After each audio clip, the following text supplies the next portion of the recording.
ini kita memasuki bumi Kadiri yang dikenal dengan kasusastraannya. Tidak banyak memang candi-candi megah dan monumental yang dibuat pada masa kerajaan Kadiri. Namun sastranya sangat luar biasa sekali. Seperti Sumana Santaka, Gatot Kaca Seraya, Semaradahana, dan lain sebagainya. Termasuk diduga cerita Panji dan Chandra Kirana diambil pada masa era kerajaan Kadiri. Di belakang kita salah satu tinggalan yang sangat luar biasa sekali, bercita rasa peradaban tinggi gitu ya. Dan di sini ada semacam artefak yang ditemukan oleh warga dan ditaruh di sini, sangat monumental. Nah ini ya, dijaga oleh Arca Dwarapala. Nah di sini teman-teman, nah, ini ada lubangnya teman-teman. Ternyata teman-teman, nah, ini pada masa kuno namanya jedingan ya, atau waterbak kuno, yang biasanya untuk memberi minum kuda, gajah, memandikan mayat atau memandikan bayi ya, atau untuk penampungan, sekedar penampungan air untuk kebutuhan sehari-hari. Namun diduga ini merupakan waterbak untuk kebutuhan magis dan sakral. Selain itu juga di sini ada yang sangat luar biasa sekali ya. Di pendopo selain waterbak yang sangat luar biasa sekali ini ada beberapa tinggalan berupa simbol-simbol magis dan sakral, simbol-simbol pemujaan yang bercita rasa agama Hindu Siwa, termasuk dua buah prasasti Dwarapala. Coba kita langsung aja kita lihat ya teman-teman. Nah ini ada sebuah rumah dengan arsitektur bergaya kerajaan Kadiri ya, Singosari dan Majapahit, masih menggunakan Jawa tapi Jawa baru ya. Terbaca Sasana Makaryo ini Abdi Praja ya, tadi Sasana Makarya Abdi Praja ya, bahasa Jawa ya, tapi di sana ada prasasti Jawa kuno. Apakah kita bisa membacanya ya? Kalau ini memang bahasa Jawa baru ya. Nah ini, dan luar biasa sekali. Coba kita ini melihat di sini situs yang sangat luar biasa teman-teman. Mungkin kita tidak bisa masuk karena memang untuk keamanan dan kelestarian dari beberapa artefak yang penting di sini. Mungkin kita bisa melihatnya dari luar ya, sambil kemudian melihat satu persatu. Sayang sebenarnya kita tidak bisa membaca prasasti yang ada di kiri paling belakang itu simbol atas itu adalah bulan sabit diterkam oleh tengkorak. Nah ini simbol Raja-Raja Kediri. Diduga prasasti ini dikeluarkan tahun 1050 Saka atau tahun 1128 Masehi, masa Raja Bameswara pada masa kerajaan Kadiri ya.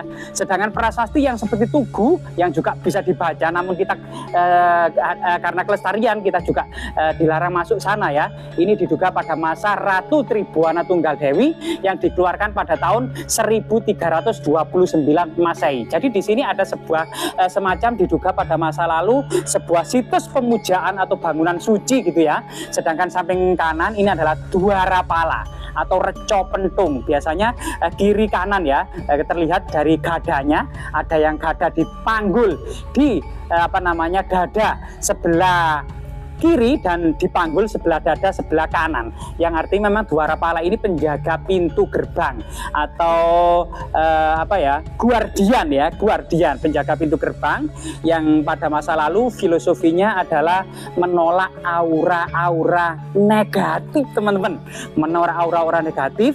Sedangkan di sampingnya ini adalah Jala Dwara. Jala Dwara ini berbentuk makara. Makara sendiri pada masa kuno filosofinya merupakan kendaraan dari Dewi Gangga yang ada di Sungai Gangga ya, India. Karena memang peradaban Hindu-Buddha ini berasal dari Sungai Gangga atau lembah sungai Indus. Nah, sedangkan di tengah ini adalah Yoni tanpa cerat. Diduga Yoni ini adalah simbol dari Parwati yang biasanya berpasangan dengan Lingga atau Dewa Siwa.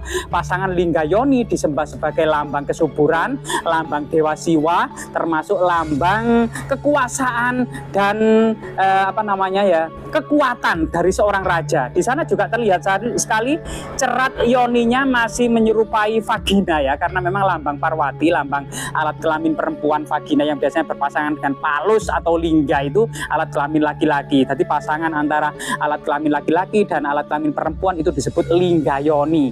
Yang di sana itu yang sangat luar biasa. Ukirannya itu bercita rasa peradaban tinggi dan bercerat naga raja. Jadi cerat yoninya itu ditopang oleh naga berlanggam kahuripan Kadiri ya, berlanggam kahuripan Kadiri. Dan yang di tengah ini ada Arca Brahma. Arca Brahma biasanya berkepala 4 ya, dan ini Arca Brahma yang sangat unik, diduga era kerajaan Kadiri. Dan di belakang Arca Brahma ini adalah Kalah Makara yang biasanya berada di ambang pintu masuk bangunan suci atau bangunan candi ya, atau termasuk di relung-relung bangunan candi. Jadi diduga ada berbagai macam arca ini, termasuk lingga yoni. Dahulunya diduga memang ada semacam bangunan suci yang kemungkinan sebagian besar terbuat dari kayu ya, sehingga kita tidak mendapati lagi. Namun ajana arca Kala yang sangat besar, sebagian diduga bangunannya juga terbuat dari batu andesit ya. Selain itu juga ada dorpel. Dorpel itu ambang pintu, yaitu bagian bawah dari pintu atau engsel gitu ya, untuk meletakkan pintu agar pintu itu bisa terbuka dari kayu biasanya. Itu samping kanan, paling kanan itu adalah ambang pintu. Nah di sini juga ada waterbug lagi yang sangat magis dan sakral teman-teman. Dan diduga waterbug ini juga sangat berhubungan dengan ritus-ritus magis dan sakral pada masa lalu. Juga ada beberapa umpak batu bata kuno ya yang ukuran besar, serta pipisan, beberapa lingga. Kalau kendi-kendi di sini dan gentong-gentong ini terlihat baru teman-teman, tapi yang sangat unik dan sangat menarik adalah prasasti dengan simbol bulan sabit dicengkram atau digigit dengan tengkorak ya. Itu lambang, nama kunonya adalah Candra Kapala ya, atau bulan sabit yang digigit oleh tengkorak. Ini merupakan simbol dari raja-raja masa kerajaan Kadiri. Dan keunikannya lagi di sini memang ada, selain era Kadiri yang cukup kental, ada prasasti era kerajaan Majapahit masa Ratu Tribuana Tunggadewi tahun 1328 Masehi ya. Karena Ratu Tribuana Tunggadewi ini memerintah Majapahit antara tahun 1327 sampai 1350 Masehi. Ratu Tribuana merupakan ibu dari Raja Hayam Wuruk, karena tahun 1350 Lengser Tata menjadi rani di Kahuripan, dan tahta Sri Maharaja Kerajaan Majapahit diduduki oleh putranya yaitu Dyah Hayam Wuruk atau Raja Sanegara ya, masa penobatannya. Dari diduga memang area Berumbung ini ternyata area yang memiliki privilege, area yang ditetapkan bebas pajak dan segala pungutan, area yang ditetapkan sebagai tanah sima perdikan bersifat kasaiwan ya, berciri agama Siwa, yang dekat dengan keluarga raja-raja kerajaan Kadiri.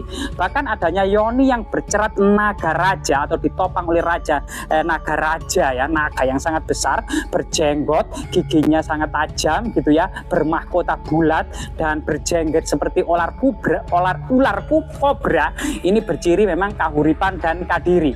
Ini menandakan bahwasanya masyarakat Berumbung di masa lalu, di masa kerajaan Kadiri ini mendapatkan privilege dengan diberi amanah untuk merawat abu jenazah dari seorang raja. Kemungkinan raja tersebut adalah bisa saja abu dari Raja Bameswara ya, seperti prasasti yang ada di belakang yoni tersebut. Nah ini luar biasa sekali. Semoga kemudian situs-situs seperti ini yang masih terawat ini, kalau bisa kemudian temuan di kebun, di sungai, di sawah, di lereng-lereng gunung itu dikumpulkan seperti ini.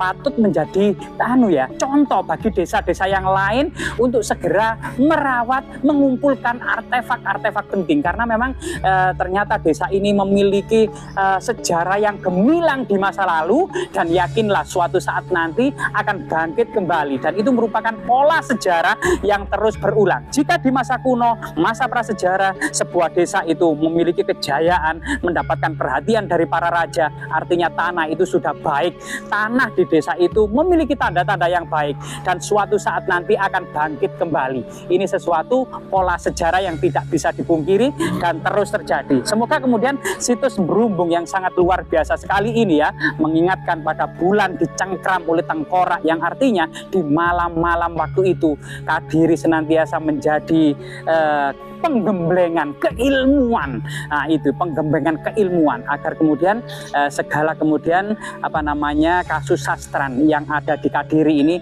sangat banyak sekali dan sangat luar biasa sekali. Bahkan sepanjang peradaban Jawa di masa Hindu-Buddha lebih dari 1500 tahun, Kadiri telah menghasilkan begitu banyak kasus sastran yang sampai saat ini masih bisa kita baca dan bisa kita temukan. Semoga bermanfaat teman-teman.